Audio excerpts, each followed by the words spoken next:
soirée sur le deuxième accord Toltec. Je suis vraiment ravie de vous retrouver. J'étais en joie énorme depuis quelques jours de partager justement cette soirée. C'est un accord qui me tient vraiment à cœur. Et j'avais envie du coup d'en faire profiter aussi en direct Instagram. Donc je fais un coucou à tout le monde qui nous voit en live bien sûr et toutes les personnes qui nous verront en replay. Voilà. Alors le deuxième accord Toltec, c'est quoi qu'il arrive, n'en faites pas une affaire personnelle. Alors ce qu'on va voir dans un premier temps, c'est vraiment notre monde, notre réalité, qui des fois en fait se confronte avec la réalité et le monde des autres. Donc je vais vous donner un exemple, c'est la projection de votre film au cinéma. Alors l'idée c'est de se dire, voilà, vous avez votre histoire personnelle, votre monde, votre rêve, dont Miguel Ruiz qui a écrit les 4 accords Toltec parle aussi du rêve dans lequel tout le monde est, et ça se projette au cinéma. Vous regardez votre histoire, votre légende personnelle, et tout se tient assez bien. Vous dites, waouh, c'est parfait, c'est vraiment hyper précis sur tout ce qui me correspond, parfait, vraiment génial. Et puis ensuite, dans une autre salle de cinéma, vous avez la projection d'un film d'un de vos proches. Ça peut être vos parents, ça peut être vos frères et sœurs. Et puis, vous voyez cette personne-là qui est mise en mouvement dans cette projection du film, de son film à lui, du coup, de cette personne-là, son film à elle. Et puis, vous vous voyez arriver, vous, à un moment donné, dans une des scènes, et puis vous vous dites, là, il y a un truc qui ne colle pas, je n'ai pas l'impression que c'est vraiment moi dont il parle ou qui est mis en lumière. C'est normal. À ce moment-là, vous êtes plutôt le personnage secondaire. D'accord ? C'est plus votre rêve à vous, c'est plus votre monde, c'est vu du monde de l'autre. Voilà comment on vous voit de sa projection à lui. Et ensuite, si on extrapole un petit peu, si on prend carrément le film peut-être d'un ami ou de quelqu'un un petit peu plus éloigné, là, il y a des choses, on va complètement être un peu contrarié, on va dire, mais ça ne me correspond pas du tout. Il y a des scènes où on me voit, ça ne correspond pas à ce que je suis moi. Là, vous êtes peut-être même figurant dans le film. Vous n'êtes plus l'actrice principale ou l'acteur principal, vous n'êtes même plus un acteur secondaire, vous pouvez être aussi un figurant. Et dans la projection de son monde, vous êtes représenté de telle manière. Et vous avez l'impression que ça ne vous correspond pas du tout. Alors c'est complètement normal, c'est chacun a sa réalité. Et chacun projette sa réalité en fait sur les autres. Donc ça, c'était un peu en guise d'introduction. Alors je vais vous mettre à l'écran une petite vignette, en fait une carte. Alors ce que les autres font et disent n'est qu'une projection de leur propre réalité, de leur rêve. Et lorsque vous êtes immunisé contre cela, vous n'êtes plus victime de souffrances inutiles. Quand on parle d'immunité, on pourrait s'imaginer tout au long de la conférence que c'est comme si on mettait un bouclier devant nous. On s'immunise, on a un bouclier comme le chevalier qui justement empêche trop de souffrance de la part des projections des autres. Voilà, je vous la laisse un petit instant si vous voulez, quelques secondes, le temps de bien la relire, je la relis avec vous. Ce que les autres font et disent n'est qu'une projection de leur propre réalité et de leurs rêves. Lorsque vous êtes immunisé contre cela, vous n'êtes plus victime de souffrances inutiles. Voilà un peu on va dire le préambule, un peu l'introduction et le résumé de cette soirée. Alors, ne pas prendre les choses personnellement, on pense souvent aux critiques, à tout ce qui est jugement négatif de la part des autres, les critiques, les choses négatives que l'on dit à notre rencontre. Mais aussi, c'est un package, on prend le pack. Si on ne prend pas les choses négatives personnellement, ça veut dire aussi qu'on ne prend pas les choses positives personnellement. Tout ce qui est louange, tout ce qui est compliment, c'est dans le même package. D'accord ? On ne les prend pas personnellement. Alors, vous inquiétez pas, je ne vais pas vous en laisser là avec ça. Je vais vous en parler plus en détail un peu dans la suite de cette soirée. Alors, cet accord ne signifie pas de ne rien prendre du tout. Quand on parle du mot « ne pas prendre les choses personnellement », ça veut dire de s'enlever, de se libérer plutôt de cette charge émotionnelle. D'accord ? Je l'ai dit dans pas mal de petites introductions que j'ai fait les jours précédents cette soirée, que cet accord, il concerne vraiment la sphère du cœur, la sphère affective, la sphère émotionnelle. Et quand on prend les choses personnellement, je pense que ça va vous parler, hein. Souvent, il y a des réactions émotionnelles, il y a des choses qui sortent. Et le but de ne pas prendre des choses personnellement, c'est de se libérer de cette charge émotionnelle. Donc, ça ne veut pas dire ne rien prendre du tout. D'accord ? Ça, c'est le piège. Ne rien prendre du tout, ça veut dire qu'au lieu d'avoir mon petit bouclier et d'écouter quand même ce que me dit l'autre, je me mets complètement dans un scaphandre. D'accord ? Je me coupe de toute relation. Je me coupe de tout ce qu'on peut dire. Alors qu'en écoutant l'autre, ce qu'il faut se dire, c'est qu'il peut vraiment m'apporter des choses. Il peut y avoir vraiment des choses positives et je vais apprendre des choses sur moi et aussi sur l'autre. Pour ça qu'il est important de garder quand même cette écoute et cette relation avec la personne. Alors plus en détail, qu'est-ce que je vais apprendre sur moi ? Sur moi, avec les critiques, je peux apprendre déjà que si j'ai été touchée par des mots, par une phrase d'une personne ou des propos, c'est qu'à un moment donné, mon bouclier, il avait des trous. Il y a une flèche, le pic d'une personne qui m'a atteint à un endroit de mon corps. Et il a atteint pile poil une zone qui était déjà infectée. Là où il y avait déjà une plaie qui s'est peut-être surinfectée avec les années, hein, quelque chose qui a pu se passer, une souffrance que j'ai pu avoir dans le passé, mais qui ne s'est pas refermée, qui ne s'est pas cicatrisée.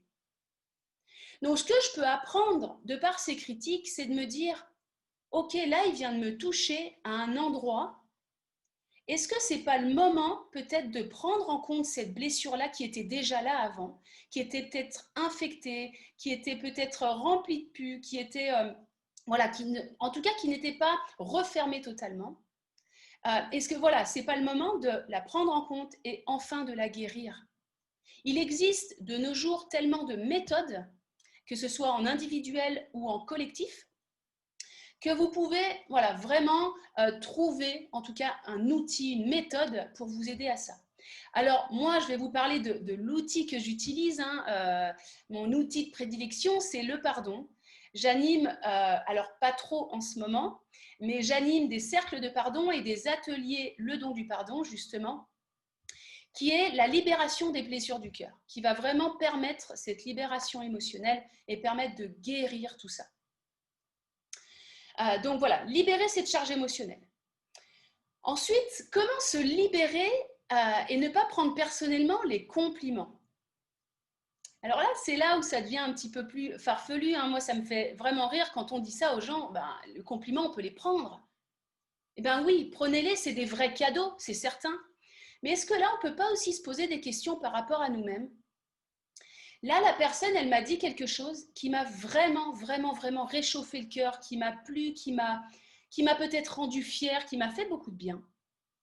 Mais est-ce que ça ne me donne pas l'information comme quoi il y a des zones en moi que je ne prends pas assez en compte, qui ne sont pas assez nourries de mon attention, de ma bienveillance, de toute ma douceur, de tout mon amour aussi que je peux leur apporter.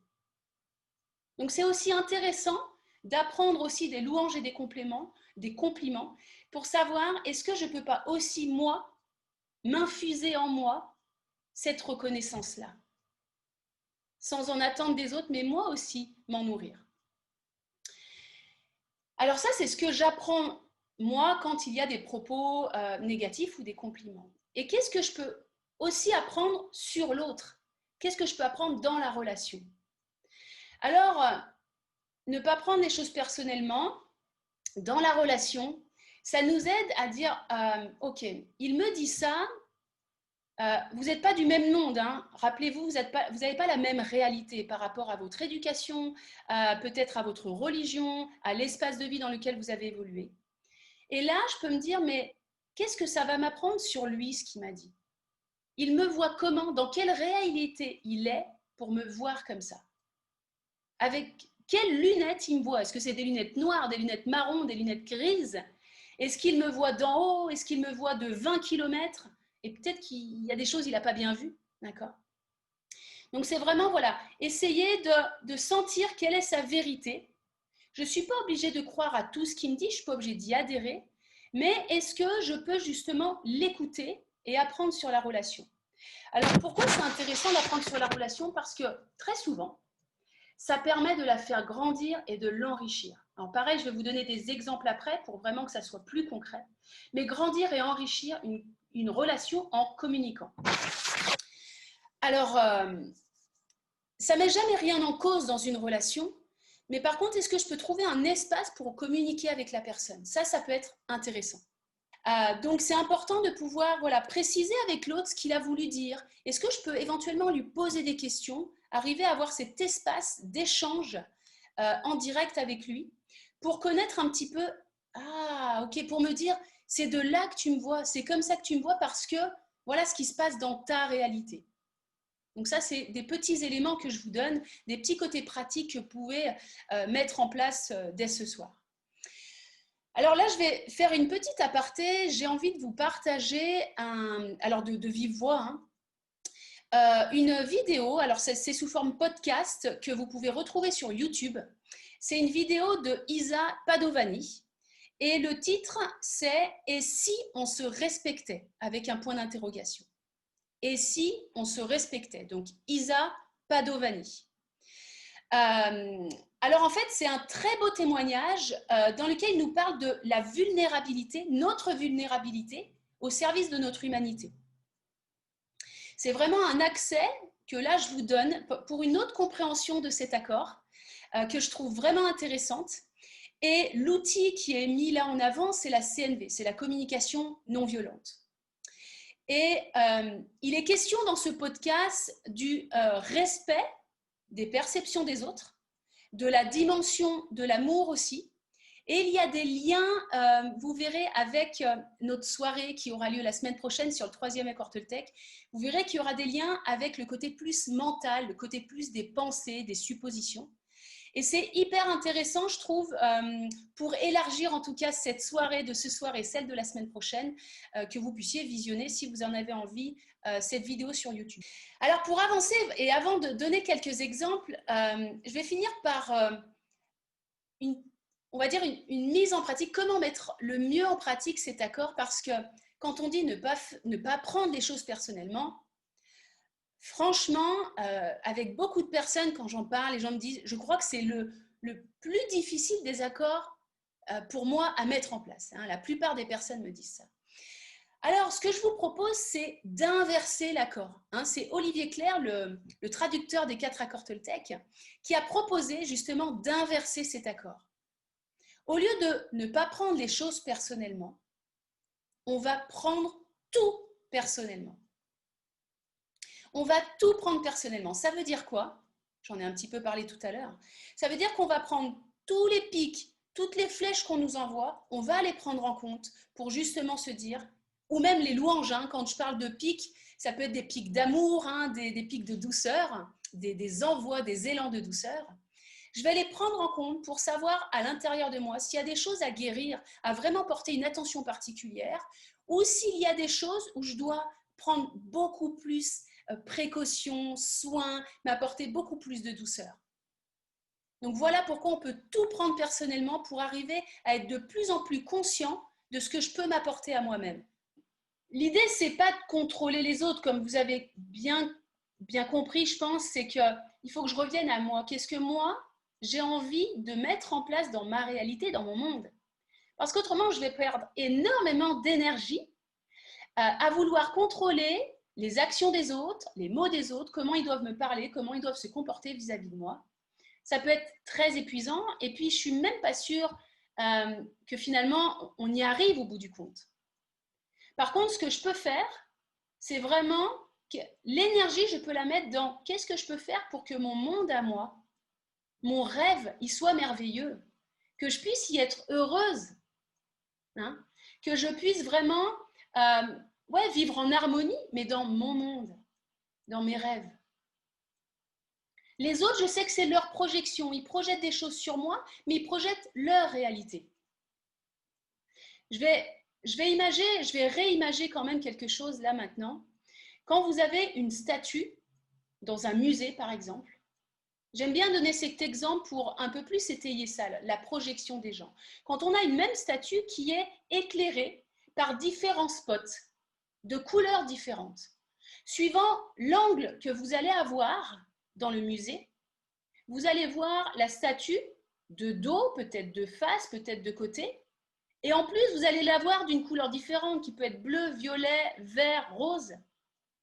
Donc chacun aura une projection différente de la statue, et la statue, pour autant, elle n'a pas changé. C'est la même, de départ, c'est la même. Mais tout le monde aura une projection différente. Donc vous ne changez pas, vos valeurs ne sont pas remises en question, d'accord? On ne va pas vous définir autrement, non, non, vous êtes qui vous êtes, mais les gens ont juste une projection différente par rapport à leurs rêves. Parfait. Alors là, je vais quand même vous donner quelques exemples en cette fin de conférence. J'en ai deux vraiment qui me tiennent à cœur à vous partager. Alors, je vais me prendre comme exemple, c'est des fois plus facile de parler de soi. Donc, je vais prendre un exemple, par exemple, le fait que je fais ma conférence ce soir, et puis j'ai une personne à l'issue de cette conférence qui me dit franchement, Anne-Sophie, ouais, souvent tu regardes tes notes, on sent que tu ne maîtrises pas ton sujet, quoi. Vraiment, vraiment, ça ne va pas du tout. Qui me balance ça. La première réaction que je peux avoir, c'est cette réaction émotionnelle. Si j'ai été blessée, si ça a touché une blessure même passée, ça a réactivé quelque chose, j'ai ce poison émotionnel qui commence à se diffuser en moi et je pourrais avoir le choix de réagir tout de suite. Mais comme on s'est dit tout à l'heure, c'est important aussi d'écouter l'autre et voir qu'est-ce qu'on peut sous-entendre et apprendre sur lui. Donc, il y a une des choses que je peux faire, c'est soit je réagis vraiment fortement. Voilà, je ne suis pas sûre d'avoir les bons mots, d'avoir la bonne réaction vraiment. Je ne suis pas sûre aussi d'être juste et d'être dans la vérité. Donc, une première chose que je peux faire, c'est, souvent, c'est respirer. Ça aide énormément. Dans beaucoup de philosophies et de traditions, il y a cet espace de respiration qui permet déjà de poser les choses. Et puis de se dire, mais s'il me dit ça, c'est peut-être qu'il a peut-être des choses à m'apprendre sur la vidéo. C'est pas mon truc, moi. C'est pas mon truc. Et je fais de mon mieux, mais je sais que c'est pas vraiment mon activité principale. C'est pas là où je suis la meilleure. Peut-être qu'il a des choses à m'apprendre. Et je vais lui poser peut-être quelques questions. Est-ce que tu peux m'en dire plus? Qu'est-ce qui t'a gêné? Qu'est-ce que je pourrais faire différemment la prochaine fois? Et justement, je vais peut-être avoir des cadeaux. Ces cadeaux-là, ça va être, purée, génial, tu vas me donner en fait des idées. C'est que la prochaine fois, je pourrais peut-être projeter directement un diaporama avec les mots-clés. Et comme ça, en plus de pouvoir donner des mots-clés, des références aux personnes qui soient visibles et lisibles en même temps, et moi, ça me donnera aussi tous mes gros titres que souvent je me mets en petit pense intelligent juste en bas de mon ordinateur. C'est des cadeaux. Le deuxième exemple que j'ai envie de vous proposer, c'est toujours en prenant sur moi, et ça m'est arrivé une fois, ça par contre, en réel vraiment, c'est Anne-Sophie, franchement, ta coiffure, ça ne va pas du tout. Tu as les cheveux, ça frisote dans tous les sens, ça fait un peu bâclé, ça fait négligé. Et en plus, tu fais des conférences, ça serait quand même pas mal que tu soignes un peu ton apparence. Ça m'est arrivé une fois pour vous dire, j'étais à mon oral de recrutement de pompiers professionnels dans le Rhône. Et un des capitaines, à l'issue de cet oral, m'a dit, franchement, Anne-Sophie, ton oral, c'était génial. Vraiment, les gens du jury ont adoré. C'était vraiment super. Par contre, non, ta coiffure, ça ne va pas du tout. Il faut tout changer, là. Donc, c'est des choses, ça peut faire mal. On peut prendre les choses personnellement. Mais le but, voilà, c'est de ce soir, c'est de voir qu'est-ce que je peux faire de ça. Là, c'est complètement sa projection. Mais moi, ça peut me piquer à un endroit qui fait mal. Alors là, je trouve pas beaucoup l'espace à respirer, à me dire il a raison, il va peut-être m'apprendre des choses. Il y a des fois, il n'y a pas cet espace-là. Mais il y a peut-être l'espace à me dire, ok, là, si je veux être un peu plus dans la vérité, là, je sens que je vais m'emballer parce que vraiment, ça m'a blessée. Mais je vais faire différemment aujourd'hui. Je vais lui parler de l'espace où je me sens, de l'espace, comment j'ai pris son propos, comment j'ai pris ces mots, cette réflexion, parce qu'on ne peut pas appeler ça une critique, mais cette réflexion, comment je l'ai pris, comment je me sens quand il me dit ça. Donc je peux prendre juste cet instant pour ressentir. Et de cet espace de ressenti, je peux maintenant lui parler au nom du je. Je me sens comme ça. En écoutant ce que tu m'as dit, voilà ce qui se passe en moi. Et là, pareil, je peux ouvrir un champ de discussion, un champ d'échange, où là, on va peut-être pouvoir un peu approfondir ce qui s'est passé, ce qui a pu se jouer à l'intérieur de moi, ce qui a pu se jouer aussi de son côté. Et trouver un espace, mais de l'espace où moi je parle au jeu, où je suis beaucoup plus calme, serein, parce que c'est un espace qu'il a à l'intérieur de moi.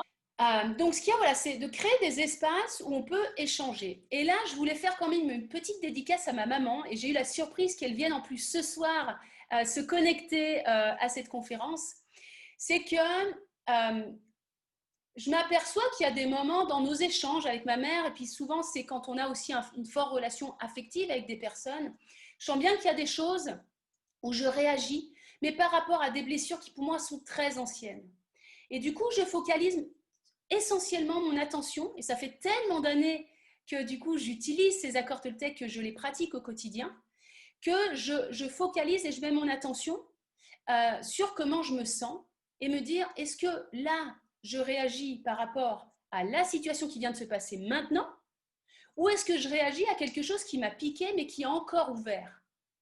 Bien faire la distinction. Et très souvent, la réponse est oui. Ça m'a vraiment touchée sur quelque chose qui était blessé d'avant, sur une blessure déjà ouverte, qui ne s'est pas encore refermée. Et du coup, très souvent, j'arrive à avoir cet espace de discussion avec ma mère qui, après un moment vraiment inconfortable, où je me sens mal à l'aise, je ne suis pas forcément à m'énerver ou tout d'un coup à craquer, à exploser. Non, mais je me rends compte qu'il y a quelque chose qui n'est pas juste, qui n'est pas calé en moi. Et ensuite, hop, j'arrive à switcher sur une conversation en lui expliquant tout ce qui se passe à l'intérieur de moi. Et j'apprends aussi dans notre relation. Vraiment, j'avais envie de vraiment lui faire cette dédicace parce que ça permet vraiment de l'enrichir, de donner cet échange, de donner ce baume au cœur qu'on a besoin dans ces relations. Alors, pour conclure cette conférence, on va bientôt terminer cette soirée. Ces accords, et cet accord-là aussi principalement, quoi qu'il arrive, n'en faites pas une affaire personnelle, ça demande beaucoup d'attention. Il n'y a pas de jugement à avoir, il n'y a pas à se culpabiliser. C'est vraiment mettre de la conscience, infuser cette conscience-là, cette confiance aussi en vous. Prenez les choses comme des informations. Et après, c'est aussi, ça demande aussi de la répétition. Et c'est pas parce que, on en a parlé la semaine dernière, de faire toujours de son mieux. Faire toujours de son mieux, c'est pas viser la perfection. C'est faire de son mieux comme on peut à ce moment-là. Et là, le but, c'est ça. C'est comment je peux faire mon mieux pour, à chaque fois, répéter les choses pour essayer de ne pas prendre les choses personnellement ou à l'inverse, de tout prendre personnellement et prendre en compte qu'est-ce que je peux guérir en moi, qu'est-ce que je peux prendre soin, coucouner, vraiment câliner, faire des bisous, des câlins, etc. Alors, je vous demande bien sûr de ne pas me croire, mais si vous avez cette curiosité, si vous souhaitez aller plus loin, vraiment, je vous propose de tester, je vous propose de mettre en pratique. Alors, pour ce faire, c'est pour ça que j'ai espacé chaque conférence d'une semaine. En fait, pendant une semaine, c'est un intervalle de temps, et plus on le précise, mieux c'est. Alors, l'intervalle de temps, là, je vous le propose d'une semaine, parce que la semaine prochaine, on aura d'autres accords qu'on va voir et à mettre en pratique. Mais là, sur cette semaine-là, vous pouvez vous concentrer sur cet accord-là et de préférence aussi concentrer sur une relation. Une relation que vous avez régulièrement, que ce soit avec un collègue de travail ou une collègue, votre boss, votre conjoint, votre conjointe, un de vos enfants, et de concentrer, dis donc, je vais y arriver, le deuxième accord Toltec sur cette relation pendant une semaine. C'est ce qui va permettre de donner beaucoup plus de résultats, une attention tellement énorme que ça va concentrer le gain en fait. Qu'est-ce que vous pouvez en ressortir pour vous? Donc, j'espère que cette conférence vous a vraiment éclairé sur ce deuxième accord Toltec. À la joie de vous lire, de lire vos questions. N'hésitez pas, ce sera vraiment un vrai plaisir de pouvoir en tout cas y répondre de façon collective. Et puis, je vous souhaite une merveilleuse soirée. Je vous souhaite tout le meilleur à vous. Je vous souhaite de prendre soin de vous à tous les niveaux de votre être et puis soin de cette sphère émotionnelle dont on a parlé aujourd'hui. Et puis, je vous dis à la semaine prochaine, même lieu, même heure. Donc, ça sera sur Zoom et également en direct sur Instagram pour le 3e et le 5e accord Toltec. Voilà, nous verrons d'autres sphères de notre être et comment on peut toujours améliorer nos relations au quotidien, les relations dans nos vies, les relations qui sont importantes pour nous, comment les faire grandir, évoluer. Et voilà, le but, c'est ça, hein, c'est de grandir de couple. Je vous souhaite tout le meilleur et je vous dis à très bientôt. Belle soirée.